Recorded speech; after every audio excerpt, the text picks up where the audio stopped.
এইফালে ভাল নে বেয়া? সব ফালে ভাল। ৰাতিপুৱা কেইটা বজাত আহিছে? 7টা নে 8টা বজাত? আচ্ছা, 7টা বজাত কোন কোন আহিছে হাত দাঙকচোন। আৰু 8টা বজাত কোন কোন আহিলে? 8টাত অহা মানুহৰ সংখ্যা কম, তাৰমানে সব 7টাতে আহিলে, হয় নে নহয়? আমি যদি ইয়াত 7টাত আহিলো, ঘৰৰ পৰা কেইটাত ওলালো? 5টাত নে 6টাত? কেইটাত ওলালো ঘৰৰ পৰা? মই যদি ভাল কৰি শুনিছো আপোনালোকে 5টা বুলি কৈছে, হয় নে নহয়? কোনে কোনে ঘৰৰ পৰা 5টাত ওলালে হাত দাঙক। ভগৱান, ঘৰত চাহ তাহ বনালে না নাই? আজি ঘৰত চাহ জলপান হল নে নাই? আজি নাই হোৱা। আচ্ছা, আপোনালোকে এটা সঁচা কথাই কওক, আপোনালোক যেতিয়া আজি আহিলে ঘৰৰ মানুহজনে চাহ খাব পালে নে নাপালে? আজি নাই পোৱা। এতিয়া মোকে গালি দিব নেকি? CM মাতি লৈ গল। মই যাতে গালি নাখাওঁ দেই কিন্তু।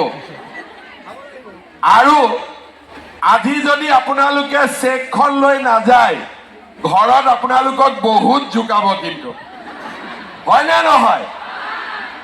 চেকখন আজি লৈ যাব লাগিব নে নালাগিব? লাগিব। কিন্তু আজি লৈ গলে নহব, আৰু লব আহিব লাগিব।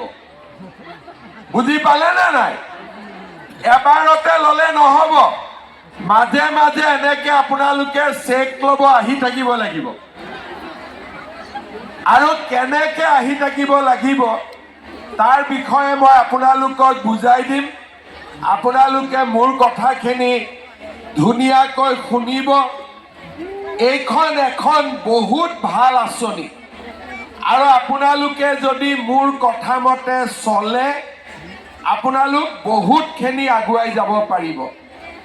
আজিৰ সভাত আমাৰ মাজত উপস্থিত মন্ত্ৰী প্ৰশান্ত ফুকন ডাঙৰীয়া, ৰণোজ পেগু ডাঙৰীয়া, আপোনালোকৰ মৰমৰ বিধায়ক ভুৱন পেগু ডাঙৰীয়া, টংকেশ্বৰ সোণোৱাল ডাঙৰীয়া, ভৈৰৱ দেউৰী ডাঙৰীয়া, মিহিনেশ্বৰ বসুমতাৰী ডাঙৰীয়া, ভূপেন চুতীয়া ডাঙৰীয়া, জিলা আয়ুক্ত মহোদয় ৰূপা কামান ডাঙৰীয়ানী, লাৱণ্য দলে ডাঙৰীয়ানী, দীপৰেখা দাস বাগৰি ডাঙৰীয়ানী, লক্ষীধৰ খেনচোৱা ডাঙৰীয়া, জীৱন গগৈ ডাঙৰীয়া, প্ৰণীতা গগৈ, আমতা বিশ্বাস, তুলন কোঁৱৰ, যোগেশ্বৰ কুটুম, জহান দলে, দেৱ পেগু, বিভূতি ভূঞা, জোনমণি কোঁৱৰ, গংগা পেগু, গিৰীন চুতীয়া, ভৱেন শৰ্মাকে আদি কৰি মঞ্চত উপবিষ্ট বিশিষ্ট ব্যক্তিসকল আৰু চিচিৰ বৰগাঁও বিধানসভা সমষ্টিৰ বিভিন্ন গাঁও আৰু চিলাপথাৰৰ পৰা অহা আই মাতৃসকল আৰু আজিৰ অনুষ্ঠানত উপস্থিত সন্মানীয় সুধীবৃন্দ, মুখ্যমন্ত্ৰীৰ মহিলা উদ্যমিতা আঁচনি যোৱা লোকসভা ইলেকশ্যনৰ আগত আমি যোৰহাটত প্ৰধানমন্ত্ৰী ডাঙৰীয়াক নিমন্ত্ৰণ কৰিছিলোঁ। প্ৰধানমন্ত্ৰী ডাঙৰীয়াই তেওঁৰ ভাষণত কৈছিলে যে আমি দেশৰ 3 কোটি মহিলাক লাখপতি বাইদেউ বনাম।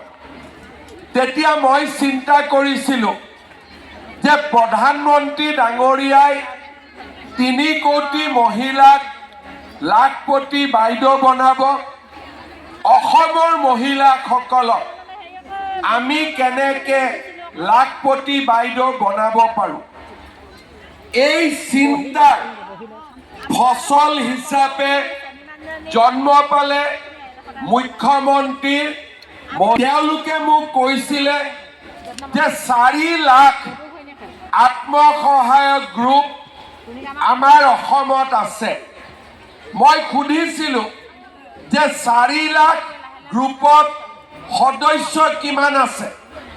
তেওঁলোকে মোক কৈছিলে যে 40 লাখ মহিলা আমাৰ গ্ৰুপৰ সৈতে জড়িত হৈ আছে।